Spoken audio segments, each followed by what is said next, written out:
chers compatriotes, chers invités, honorable assistance, mesdames et messieurs, permettez-moi d'entrer de vous remercier au nom de l'ambassade et à mon nom personnel pour avoir répondu massivement à cette retrouvaille.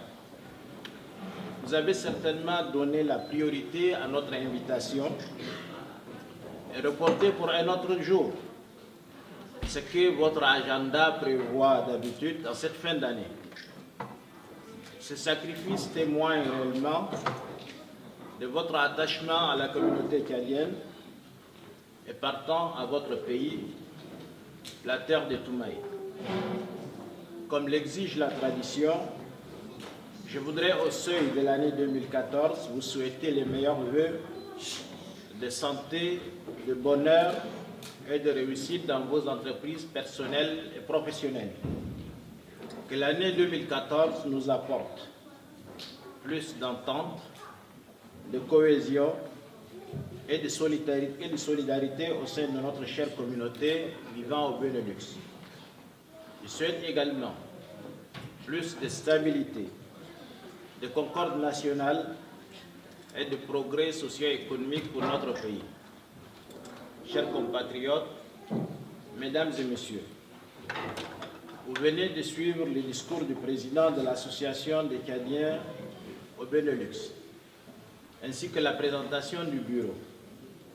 Nous sommes heureux de constater que notre colonie a enfin son association à l'instar des autres colonies. C'est l'aboutissement d'un long processus participatif qui a permis à beaucoup d'entre vous d'apporter leur contribution à la réalisation de ces projets communs. Cette association doit être le creuset de l'unité des Tchadiens vivant au Benelux. Elle doit être un exemple de concorde, de solidarité, d'entraide et de fraternité. Elle doit être un instrument de réflexion sur notre avenir et de promotion positive de notre image et celle de notre pays. Elle est aussi le creuset qui doit unir tout le monde. Aussi, je profite de cette occasion pour féliciter les membres du bureau de l'association pour leur brillante élection et leur souhaiter plein succès dans cette exaltante mission. Je voudrais également leur rassurer de l'appui et de la disponibilité de l'ambassade. Je voudrais enfin indiquer à tous les membres de notre communauté que le bureau attend également de tout un chacun son apport, car on ne peut réussir que collectivement. L'association doit être l'affaire de tous. En plus de cette association, il y a certainement d'autres associations créées par nos compatriotes. Nous leur accordons la même attention.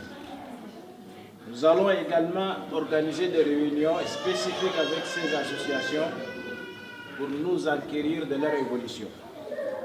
Chers compatriotes, mesdames et messieurs, comme vous le savez, j'ai pris mes fonctions le 27 août 2013, il y a exactement 124 jours. La mission qui nous a été confiée consiste à défendre les intérêts de notre pays dans notre zone de juridiction, ainsi que ceux de nos ressortissants vivant dans les pays accréditaires, pour mieux connaître notre colonie et apprécier à sa juste valeur ses difficultés et ses attentes. Nous avons eu des contacts individuels avec quelques compatriotes dès notre prise de service. Nous étions très enthousiasmés par leur disponibilité, leur ouverture d'esprit, leur nationalisme qui transpire de nos conversations. Cet état de fait nous a fort encouragés. Je tiens ici à remercier tous ceux qui nous ont assistés et délivré des conseils précieux qui nous ont permis de prendre des décisions capitales pour l'intérêt du service et de la colonie. C'est dans cette logique que nous avons organisé 2 réunions avec notre colonie, le 27 octobre et le 24 novembre dernier. Votre participation massive et le besoin de rassemblement tant exprimé au cours de ces 2 réunions nous ont incontestablement motivés pour organiser cette retrouvaille familiale élargie. Comme vous le savez, nous sommes bien entre nous dans la chaleur et dans la convivialité. Beaucoup de connaissances, des amis et des proches longtemps séparés par les contraintes professionnelles et sociales se retrouvent ce soir dans cette salle.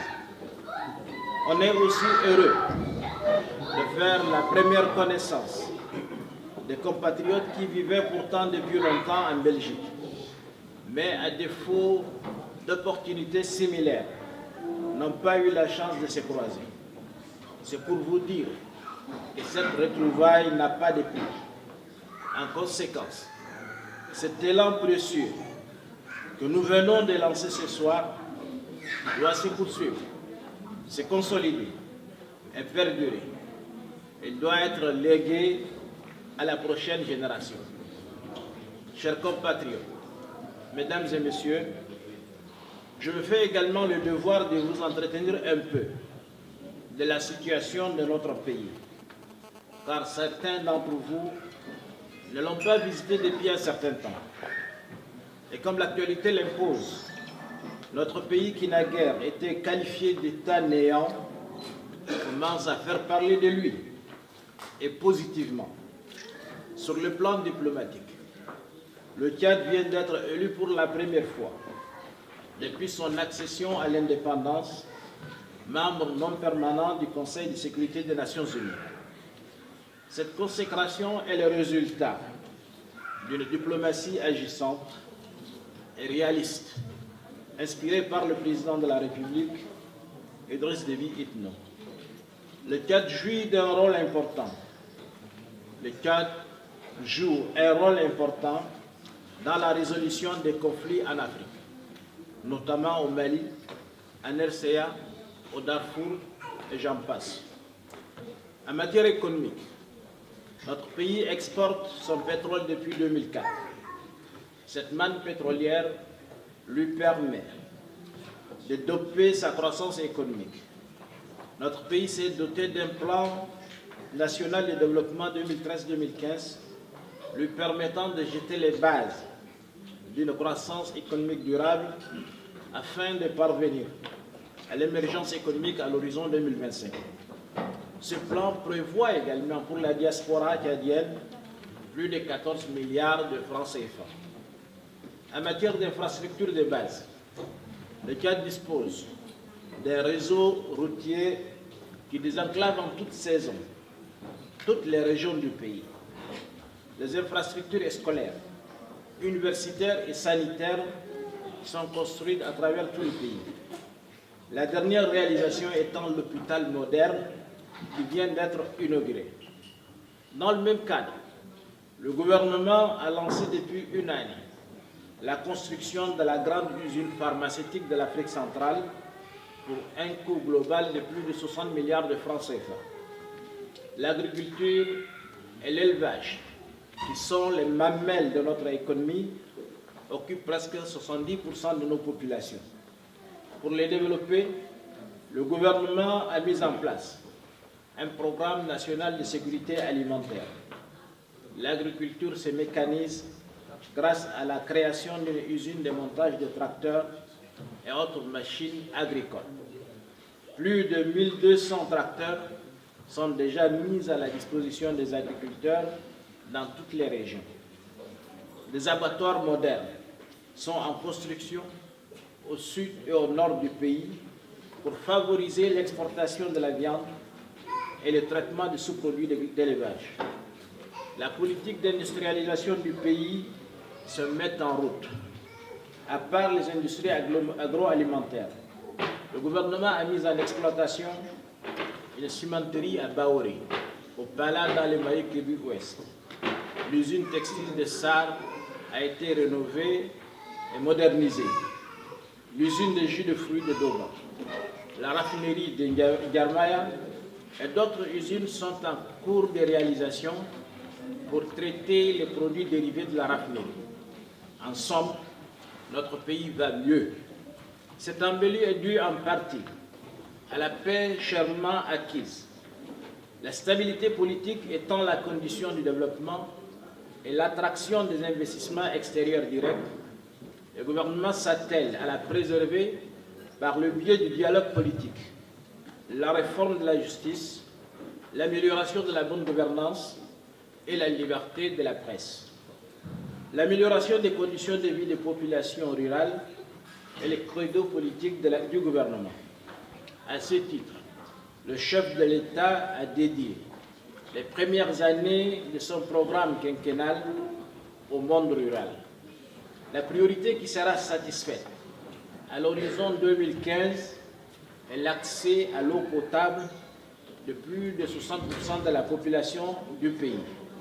Et cela en conformité avec les objectifs du développement du millénaire. Le microcrédit permet aux populations rurales et urbaines également qui sont exclues du crédit bancaire traditionnel de trouver les financements pour les petits projets générateurs de revenus et créateurs d'emplois. Comme vous le comprenez, il est fastidieux d'énumérer ici les réalisations du pays. Mais pour bien apprécier les avancées du pays, il faut se rendre sur place. Il faut également amener les enfants au pays pendant les vacances si les moyens le permettent. Ces enfants ont le droit de connaître leur pays, sa culture, son histoire et aussi ses potentialités. Et c'est pour favoriser ces déplacements que nous avons instauré la gratuité du visa aux binationaux.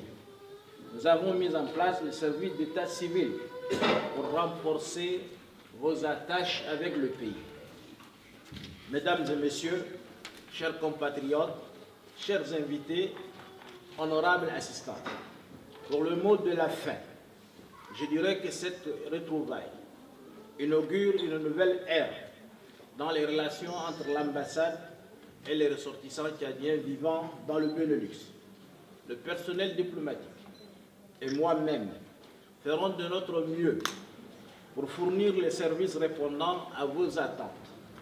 Nous n'avons pas toutes les solutions à vos problèmes, mais nous avons la volonté et l'engagement d'agir dans la limite du possible. Nous voulons briser les barrières de la méfiance, de l'incompréhension et des préjugés. Nous voulons ouvrir la voie du dialogue, du pardon, de la concertation et de la fraternité. Nous voulons tout simplement être des Tchadiens, imbus de leur culture et de leurs valeurs humaines légendaires qui sont l'hospitalité, le courage, le travail et l'humilité. Nous voulons également affirmer notre présence dans ce pays d'accueil. Si le Tchadien est connu pour son sérieux, son exemplarité, il faut maintenant s'affirmer par le travail et l'entreprise pour bien aborder l'avenir. Je voudrais également, au mot de la fin, adresser mes remerciements au comité d'organisation qui n'a ménagé aucun effort pour la réussite de cette retrouvaille, pour nos sœurs qui ont veillé pour mettre à notre disposition les commodités utiles pour cette retrouvaille. Et enfin, je dirais aussi, comme notre hymne national nous l'indique, peuple tchadien, debout et à l'ouvrage, tu as conquis ta terre et ton droit, ta liberté naîtra de ton courage, lève les yeux, l'avenir est à toi. Et sur ces mots, je mets un terme à mon élocution et je vous dis bonne année 2014, heureuse et joyeuse retrouvailles. Je vous remercie.